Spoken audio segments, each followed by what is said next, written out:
என்னை சுற்றி ஒரே ஒப்பாரி பாட்டு பாடி தான் நான் எப்படி சந்தோஷமாக இருக்க முடியும்? நானும் ஒரு மனுஷன் ஆச்சு. பக்கத்தில் ஒரு குழந்தை தான் என்னால் தாங்க முடியாது. வலியோடும் வேதனையோடும் யாரும் இருக்க வேண்டிய அவசியம் இல்லவே இல்லை. இங்கே கொண்டாட்டமாக இருங்க, அதுதான் உங்கள் பிறப்புரிமை. கொண்டாட்டமாக இருக்கிறதுக்கு தான் நீங்கள் பிறந்தீங்க. கணவனும் மனைவியுமா இருக்கிறது ஒருத்தர் சந்தோஷப்படுத்திக்கிறதுக்கு, துக்கப்படுத்திக்கிறதுக்கு இல்லை. ஆனால் துக்கப்படுத்துறதுக்கான காரணங்களை மட்டும்தான் நீங்கள் முதல்ல எடுத்து செய்கிறீங்க. சந்தோஷப்படுத்துறதுக்கான காரணங்களை நீங்கள் தேடவே இல்லை. எப்படியெல்லாம் என் கணவனை நான் மகிழ்ச்சி ஆக்கலாம், எப்படியெல்லாம் என் மனைவியை மகிழ்ச்சி ஆக்கலாம், அப்படி சிந்திக்கிற மனிதர்கள் ரொம்ப சொற்பமாகறாங்க. அப்படி யோசிக்கிறது கூட இல்லை. என்னவோ சமூகம் சொல்லிச்சுன்னு சொல்லி அது மேலேயே அக்கறையாக இருக்குது. சினிமா கிட்டுன்னு போகிற எல்லாருமே என்ன பண்ணுறாங்க அப்படின்னா, அடுத்தவங்க பொண்டாட்டி அடுத்தவங்க புருஷனை தான் பார்க்க சொல்கிறாங்க. சினிமாவே அதுதான். ஆனால் செய்யலாம் அப்படி செஞ்சுக்கிறது. ஆனால் இவங்க மட்டும் மற்றவங்களை பார்க்காதுன்னு பயம். கணவனுக்கோ அல்லது மனைவிக்கோ பயம். ஈடு கொடுத்து நடக்க முடியாது. அன்பு பெருசாக இருக்கும்போது பயம் தேவையில்லை.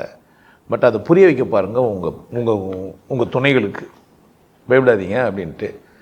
அது மீறி அவங்களுக்கு புரிய வைக்கலைன்னா விளக்கிடுங்க, தப்பு கிடையாது. அன்பை புரிஞ்சிக்காத ஒரு ஜந்தி இந்த உலகத்தில் வாழ வேண்டிய அவசியம் உங்களுக்கு இல்லை. அதுங்கள கூட நீங்கள் இருக்க வேண்டிய அவசியமும் உங்களுக்கு இல்லை. எல்லாருமே அன்பு மயமாக இருங்க. ஒன்றும் பிரச்சனை எல்லாம் இல்லை. இங்கே எல்லாமே இங்கே படைக்கப்பட்ட அத்தனையுமே நன்மை கருதி தான். சிலருக்கு தேவைப்படுது, சிலருக்கு தேவைப்படல. அப்படி தான். தேவைப்பட்டவங்க தேவைப்படுறது எடுத்துக்க தான் செய்வாங்க. சரி தப்பு உனக்கு மட்டும்தான், இன்னொருத்தருக்கு இல்லை. இந்த உலகத்தில் சரி தப்பு பொதுவாக கிடையாது. பொதுவாக சரி அப்படிலாம் யாரும் சொல்ல முடியாது. பொதுவாக தப்பு ஒன்று சொல்ல முடியாது. அவங்கவுங்க தேவையை பொறுத்து தான் அது சரி தப்பெல்லாம் மாறும். ஸோ தேவை மேலே அக்கறையாக இருங்க. யாரையோ பார்த்து எப்படி இருக்கிறேன்னு கேட்குறீங்க, உங்களை கேளுங்க.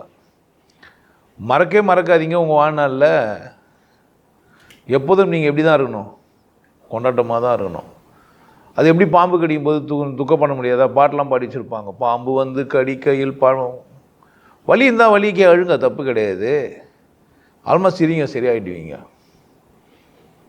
அப்புறமா உங்களுக்கு தோணும், சிச்சி நம்ம தேவையில்லாமல் அழுதுந்துக்கிறோன்ட்டு. ஒரு நாள் உங்களுக்கு தோணும், இடுக்கண் வருங்கால் நகுக அப்படின்னு. இடுக்கண் வருங்கால் நகுகன்றது ஒரு சாதாரண வரி தான். சும்மா ஒரு 7 வார்த்தையில் இந்த 3 வார்த்தை மட்டுமே திருக்குறளை அப்படி சொல்லி வச்சுருக்கோம். அது எப்படி துன்பம் வரும்போது நக முடியும்னா முடியும்? புரிஞ்சிச்சானா? சாவு தானே பிறந்துக்கிறோம், இன்னும் சாவல் இல்லை அப்படின்னா ஒரு சிரிப்பு வரும். எதுக்கு பிறந்தோம்? சாவு தான் பிறந்தோம். என்ன பண்ணல இன்னும் அப்படி நினச்சிட்டா அந்த வரி உங்களுக்கு ஈஸியாக புரியும். சாவல் இல்லை ஒன்றா, நமக்கு வாழ்க்கையில் இன்னும் வாய்ப்பு இருக்குது. உங்கள் மரண காலம் வரையும் உங்களுக்கு என்ன இருக்குது? வாய்ப்பு இருக்குது. காலம் உங்களுக்கு கடவுள் மாதிரி உங்களுக்கு வந்து குத்து வச்சுருக்குது. நீங்கள் வெற்றி பெற மட்டும்தான் நீங்கள் இங்கே வந்தீங்க. தேவைகளை எடுத்துக்க கற்றுக்கோங்க. தேவையில்லாதது மேலே நாட்டை செலுத்தாதீங்க. தேவையில்லாத விஷயத்தில் தலையிடாதீங்க. எது தேவை எது தேவையில்லைன்றதுல ரொம்ப அக்கறையாக இருங்க. சரி தப்பில் இல்லை, தேவையில்லை. உங்கள் தேவையில் நீங்கள் வந்து விட்டு கொடுக்க வேண்டிய அவசியம் இல்லை.